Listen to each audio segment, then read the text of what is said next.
Hey everyone, I am back again to read another chapter of The Lemonade Crime. We are ready for chapter 13. When we left off, Megan had just volunteered to represent Scott in the trial, and Evan was feeling very betrayed about that. So let's see what happens in this next chapter. Chapter 13, Circumstantial Evidence. Circumstantial evidence, noun, indirect evidence that makes a person seem guilty. For example, if a suspect is seen running away from the scene of a crime, a jury might assume that he's guilty of the crime, even though no one saw him commit it. Megan started with Jack. She asked him 3 simple questions and told him to answer with just one word, yes or no. Jack, did you see the money in Evan's shorts pocket? No. Did you see Scott Spencer take anything out of Evan's pocket? No. Since that day, have you ever seen Scott Spencer carrying around $208? No. Then one by one, she called Kevin, Malik, Ryan, and Paul to the witness stand and asked the same 3 questions. Their answers were all the same. No. Listening, Jessie felt miserable, but she was impressed. In less than 5 minutes, Megan had unraveled her whole case against Scott Spencer. The truth was, nobody had actually seen anything that day at the pool. It was all just guessing about what had happened to Evan's money. The whole time, Megan was asking the witnesses questions. Jessie worried that Megan was going to call Evan to the stand for cross-examining. She knew that Evan would rather pull his hair out 1 strand at a time than get back up on that witness stand.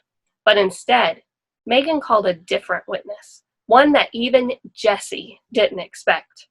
My last witness, Megan said to the jury, is Scott Spencer. Scott Spencer had been slouching forward, sitting on his ball, his elbows resting on his knees, his eyes on the ground. Now he straightened up and squared up his shoulders. He looked as surprised as anyone to hear his name called out in court. I don't want to, he said. He looked defiantly at Megan and then at David, as if he was going to challenge both of them to a fight. David pointed his gavel at him. Well, you have to. You've got to do what your lawyer says. Jessie was fairly certain that this wasn't true. She thought she remembered a rule that said you didn't have to testify against yourself in court, but she wasn't positive, so she didn't say anything. Scott stood up, shoving his basketball with his heel so that it rolled a few feet towards the back of the courtroom. He walked to the podium and put his right hand over his heart and raised his left. Do you swear to tell the truth, the whole truth, and nothing but the truth? Asked the judge. Yeah, said Scott, but he said it long and low, like the word was being pulled out of his mouth on a rope. I just have one question, said Megan, and it's an easy one. She put her hands on her hips and faced him straight on. Did you really pay for your new Xbox 2020 with your own money? What? Said Scott, like he couldn't believe what he just heard. He turned to David Kay. I'm not going to answer that. I don't have to answer that question. Yes, you do, said David, or I'll hold you in contempt. He banged his gavel sharply once to let Scott know that he was serious. Jessie looked at Scott and knew exactly how he felt. Everyone was staring at him. Well, Not a single person made a sound. Even the branches of the elm trees stopped moving. The gentle rustling of the leaves died down to silence. Remember, said Megan quietly, you're under oath. Scott made a sour face. No, I didn't. You happy? He smirked at Megan. My parents bought it for me. Everybody started shouting then. I knew it, said Adam. David had to whack his gavel about 10 times to get 4-0 to quiet down. The witness is excused. Closing arguments. The prosecution goes first. Hurry up. Jessie stood up. This was supposed to have been her big moment. I wrote a really great closing argument, she said, pulling some index cards from her back pocket. But I guess we don't have time for it, so I'll just say this. She walked over to the jury box. 12 pairs of eyes stared right back at her.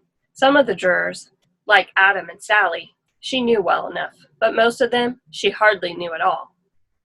Now they were all looking at her. Everyone in the jury box was waiting to hear what she had to say. Ladies and gentlemen of the jury, she began. The facts are the facts. The money was in Evan's shorts, safely folded up in Jack's room. Scott went into Jack's room and then went running home like a guilty crook. When Evan went upstairs, his shorts were unfolded and the money was gone. It doesn't take a genius to solve this crime. In the end, it comes down to who's telling the truth. So think of all the years you've known Evan Tresky and all the years you've known Scott Spencer. And ask yourself this: who do you believe? Jessie stuffed her index cards back in her pants pocket. She hadn't even gotten to use them. And she spent all that time writing a really great closing argument. This trial was nothing like she thought it would be. Okay, done, said David. Now, the closing argument for the defense. Fast, Megan. Megan stood up and walked to the jury box. Here's the thing, she said. You can't convict Scott, because there's absolutely no proof. It's all just us imagining what happened. We don't know for sure, because nobody saw anything. And the money never turned up, so we just don't know. And I guess we'll never really know what happened that afternoon. Megan looked at David. That's it, she said. Done, shouted David, banging his gavel again. Jury, make your decision. My mom's here, said Sally Knight, noticing a car parked in the parking lot.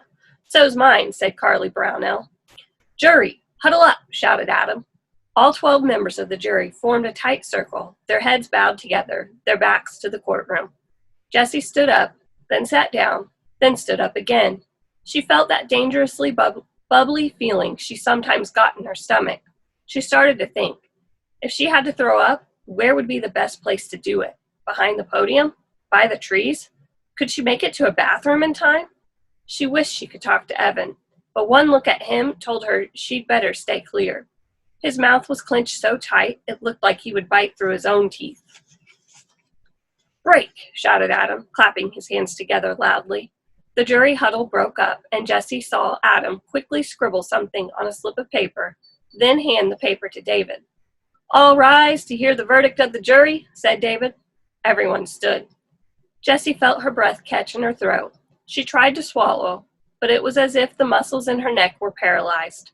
A picture swam into her head, standing up in front of the whole class and apologizing to Scott Spencer. My mom's coming over, said Carly, pointing to the parking lot. Jessie turned to see a tall woman wearing sunglasses and a baseball cap heading towards them. Hurry up, said Adam. Okay, said David, his voice rising to a squeak. I'm supposed to say all this official stuff, but I'll just read the verdict out loud. The verdict is not guilty. Yes, shouted Scott Spencer, jumping in the air and double pumping both fists over his head. I win. Man, I cannot wait for Monday morning. But nobody else moved, and nobody else said a word. Something had gone terribly wrong out here on the playground.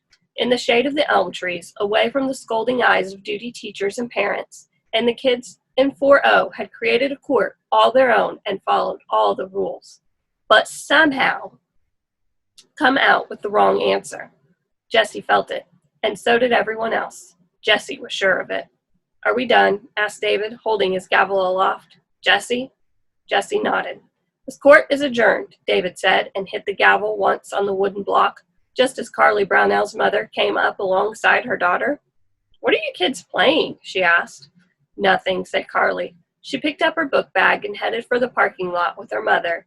David stuffed the black robe and gavel into his brown paper bag and headed for the path. About half of the other kids followed, but the rest of the fourth graders stayed where they were. All of a sudden, a voice sliced through the air. This is not over. Evan was standing with the basketball in his hands. You and me, he said, poking Scott Spencer in the chest so hard. Scott took a step back. On the court, the basketball court. And that's where that chapter ends. So the jury found Scott to be not guilty because they didn't have the evidence. So it'll be interesting to see how Evan handles this. Now he's challenging him to basketball, and we'll find out what happens in the next chapter. Bye, guys!